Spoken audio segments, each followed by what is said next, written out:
আমিনা বলছেন, আমি যখন রাস্তা দিয়ে হেঁটে যেতাম আমার কাছে তাকিয়ে দেখতাম আমি রাস্তা দিয়ে মরুভূমির মধ্যে দিয়ে হেঁটে হেঁটে যাচ্ছি। মরুভূমির মধ্যে কঠিন রৌদ্রের মধ্যে দিয়ে হেঁটে যেতাম, কিন্তু তাকিয়ে দেখতাম আসমানের একখণ্ড মেঘ আমার মাথার উপরে ছায়া দিতে দিতে যাচ্ছে। আল্লাহু আকবার।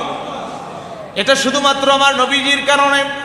মা আমিনা বলেন, আমি যখন কুয়াতে পানি আনার জন্য যেতাম, ইতিপূর্বে যতবার কুয়াতে পানি আনার জন্য গিয়েছি, রশিটা বালতির সাথে রশি বেঁধে কুয়ার মধ্যে ছেড়ে দিতাম, ওখান থেকে পানি টেনে আনতাম। কিন্তু যেদিন থেকে আমার সন্তান মোহাম্মদ পেটে এসেছে, এমন তো অবস্থায় আমি পেটে নিয়ে যখন কুয়ার কাছে গিয়েছি, আমি যাওয়ার আগ দিয়ে দেখি অনেক মহিলাগুলা পানি নেওয়ার জন্য দাঁড়িয়ে আছে, তারা প্রস্তুতি নিচ্ছে কুয়ার মধ্যে থেকে পানি উঠাবে। আর মা আমিনা বলছেন, আমি যখন কুয়ার কাছাকাছি গেলাম, অটোমেটিক কুয়ার পানি নিচের থেকে আল্লাহ কেমন উপরে উঠাই দিয়েছে। আল্লাহু আকবার।